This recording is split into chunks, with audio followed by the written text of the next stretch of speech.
They're not going to look into it and like, what really happened? No, they're going to be like, I knew it. Because we won the state. It was just such a weird phone call to listen to because you don't expect to hear that. It was just sort of hit me as a clanging chord in my head of like, this doesn't really happen. This isn't normal, especially with the terminology and the way the president was speaking. Another state that drew Trump's ire was Pennsylvania, a crucial state he won in 2016 but lost in 2020. The Trump campaign alleged in court that Republican poll watchers weren't in the room during the counting of votes in Philadelphia. The allegations were provably false, and even the Trump campaign lawyer said so in court. Are your observers in the counting room? The Pennsylvania judge asked. There's a non-zero number of people in the room, the Trump lawyer replied. The attack on Philadelphia was also undercut by the fact Trump had more votes in the city in 2020 than 2016. And the allowance of no-excuse mail-in ballots was passed by the Republican-led Pennsylvania legislature in 2019. Philadelphia City Commissioner Republican Al Schmidt helped run the election. I have seen the most fantastical things on social media, making completely ridiculous allegations that have no basis in fact at all. We just had the most transparent and secure election in history of Philadelphia. Then there was Arizona, another state Trump won in 2016 but lost in 2020. The Trump campaign zeroed in on so-called Sharpiegate, another local disinformation campaign that blew up online. People claimed ballots filled out by Sharpies could not be read by vote counting machines. Arizona election officials confirmed repeatedly their machines were capable of reading Sharpie-marked ballots, and lawsuits on the matter were dismissed. The Trump campaign swung hard and missed more than 60 times in courts of law. It is the ultimate sign that the Trump arguments about fraud were not well taken. Another trick that they use as far as propaganda and conservative media is they declaw or defang certain threats. So you mock fact checkers. I'm not saying fact checkers didn't make a mistake, but you make that a big theme, that fact checkers are a joke. They're not to be believed. The media, don't trust the media, even if you are the media, right? Like Fox News, major news media, will say the media distorts or, it's fake news or whatever, right? So don't trust the media. Don't trust the fact checkers. So now I can push whatever narrative and no one can challenge me. The word debunked, they've destroyed it. Debunking, they laugh, debunk. Fact checking, fake news.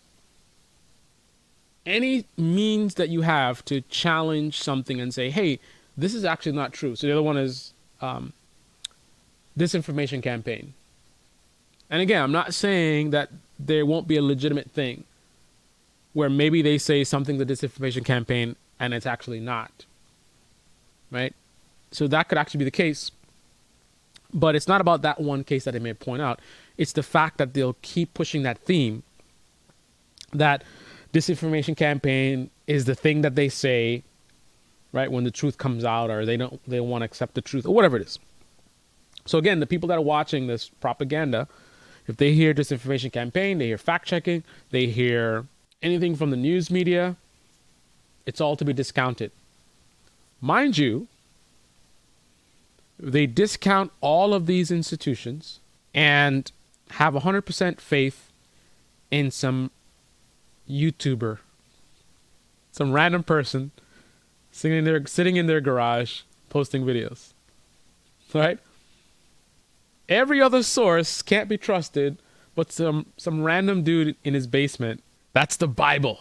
Were in fact false. Many of those decisions came from Republican judges and even from Trump-appointed judges. Perhaps the most brazen legal attempt came from a lawsuit led by Texas Attorney General Ken Paxton. He asked the Supreme Court to toss out millions of votes in 4 states Biden won. The suit, signed on by 6 other states Trump won, alleged the other states held illegitimate elections, and therefore that wasn't fair to the voters in their own states. The conservative-leaning Supreme Court tossed it out on standing, meaning the plaintiffs did not show harm. Well, standing is a valid point not to take the cases, but the merit arguments were before many of the courts. And I think in rejecting the cases on standing grounds, that certainly indicated that the judges didn't believe the charges were meritorious either. The Republicans who were part of the dismissed Supreme Court suit are... Notice what he said. So conservative media will focus on standing, and it wasn't always standing. They'll focus on standing, and not on merit, to diminish the fact that he lost. See, that's the thing. Nothing you do matters. You can even lose all your cases, and they can wipe it all away. Oh, they just lost the cases because the judges refused to look at them. They refused to look at the evidence. Hear what the attorney just said? The suggestion of how they dismissed the cases suggests that it was also on merit as well. They didn't believe there was merit. And let's not even talk about the fact that the Trump attorneys withdrew some of their own cases. Are they Are they withdrawing their own cases because of standing? Argued election officials made last-minute election law changes in these states, circumventing the state legislatures in violation of the Constitution. But in other states where Trump won, like North Carolina, that same thing happened, yet Republicans didn't contest the votes there. North Carolina also changed a lot of the rules, even after voters had started voting. Why didn't you have concerns about your own home state of North Carolina? Well, you know, Pam, I'm actually not aware of the laws that were changed inside of North Carolina. In total, nearly 100 judges rejected Trump-related lawsuits after the election. Trump administration officials said it was the most safe and secure election in U.S. history. The attorney general at the time said there was no evidence of widespread fraud, and Republican governors certified the results in their states, even after facing pressure from Trump. Some 74 of my Republican colleagues and I object to the electoral votes from the state of Georgia. But that didn't. I think that's a stronger point than maybe some people realize. You're a Republican governor, and you have tremendous support in the Republican Party to go along with the election fraud stuff, right? The president is pushing for it. Many members in the party are playing little games. You know they would go along with it. You know that there's almost no Republicans that would challenge you. So you have all this momentum, and a majority of your base believes the election was stolen, right? You voted for Trump. You want Trump to win. You want your party to stay in power. And you have all the support. And yet you still certify the election. Meanwhile, your life is being threatened. That says to me the election was so definitively not stolen. Because these are politicians, right? These are not saints, choir boys. I always tell my subscribers, don't trust politicians, even ones that you like. So I don't know how much of them doing the right thing, them certifying, I don't know how much it was doing the right thing, maybe some of them, versus it was so clear the election was not stolen that they could not in good conscience block the election. I believe if there was any sort of substance to the claims of election fraud, that we would have multiple governors that would have blocked the certification of the votes in their state. Think about it. You have tremendous support, 75 million voters on your side, the entire party almost on your side, the president on your side. What would make you defy all of those people? I don't think even a rhino would do that. You're a Republican governor.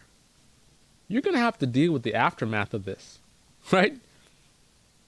You're going to be, after this election, after you certify the election against your own voters, you're going to be living with this. Maybe get voted out, your life put in danger. Even a rhino, I don't know if they would have certified the election if there really was any substance to the election fraud claims. Think about that. Didn't stop nearly 150 Republican lawmakers in Washington from the party that's supposed to champion states' rights from signing on to throw out states' election results in an effort led by Ted Cruz and Josh Hawley. That depends on what happens on Wednesday. Around the same time, Trump's attention focused increasingly on his vice president, Mike Pence. CNN has learned after this Lincoln Project ad, on January 6th, Mike Pence will put the nail in your political coffin. Trump asked Pence to send them a cease and desist letter to stop the ad from running. That letter was never sent, a source tells CNN. He also asked his vice president multiple times to overturn the election results during the formal counting in Congress on January 6th, something Pence did not have the authority to do under the Constitution. Pence refused as Trump pressured him privately and publicly. And I hope Mike is going to do the right thing. I hope so. I hope so. Because if Mike Pence does the right thing, we win the election. It all culminated in this. Thousands of rioters storming the Capitol building, trying to stop Congress from certifying Biden's election victory. 5 people died as a result of the insurrection, including a Capitol police officer, Brian Sicknick. On January 20th, 2020, the non-peaceful transfer of power was complete. I, Joseph Robinette Biden Jr., do solemnly swear. So what is the consequence of so many Americans still believing the big election lie? I have devoted the last 4 years to fact-checking. I obviously don't think the work is useless. I remind people that President Trump's hardest core supporters are not the only real America. There are lots of other people who are interested in facts and getting the truth, who don't believe wild conspiracy theories, even people who voted for President Trump. They're not all like that. And so how do you get through to people who are down these rabbit holes or who even support or enjoy the lie? I honestly don't have answers. Can you now say that the most annoying fact checker there is? I don't know what it is about him, but He just goes perfectly with the narrative from conservative media where they say, oh, fact checkers. And you look at this guy. He looks like a perfect mascot for them to be like, these guys. Harvard, coastal elites. Election was not stolen, that it wasn't a fraudulent election. I think I would say that the election was not fraudulent. The Constitution allowed for us to be able to push back as much as we could, and I did that to the amount of the constitutional limits that I had at my disposal. So now I would say that Joseph R. Biden is our president. Election results in an effort led by Ted Cruz and Josh Hawley. That depends on what. There you have it. This is what lack of accountability gets you. And that's how things are in this country. Our politicians can do these kinds of things. The president of the United States can do these kind of things. Steven Crowder, Blaze TV, Tim Pool, Newsmax, AONN can do these types of things. And even after 6 people are dead, it's very, very unlikely that anyone will pay any consequences. That's a sad state of affairs. Can you imagine if robbing someone's house was very unlikely to result in consequences? What would happen? What would happen if there was no consequences for going 160 miles per hour on the highway? What would happen if there was no consequence for saying just about anything on your tax returns? You could just claim you paid $100,000 in taxes, more than you're supposed to, and then the government just sends you a check for $100,000, and that's it. Maybe you could go to jail for it, but very unlikely. What would happen? What happens when there's no consequences? When even after people die? And think about the way things work in the normal world. I could go to a bank right now with nothing but a water pistol in my pocket. I could end up leaving the bank with no money, leading the police in a chase, high-speed chase. The officer runs over a pedestrian and kills her, flips his car and dies. At the time that happens, I could be half a mile away, and I'm very likely to be charged with murder. Someone dies as a result of you committing a major felony, even if it's not directly your fault. You can get a murder charge. 6 people are dead as a result of politicians, YouTubers, conservative media, Donald Trump, his allies, and they're very likely to all get away with it. 6 people dead. Not even the fact that a police officer died. Remember all this Blue Lives Matter? Not even a police officer dying is enough to make it even a reasonable likelihood of consequences.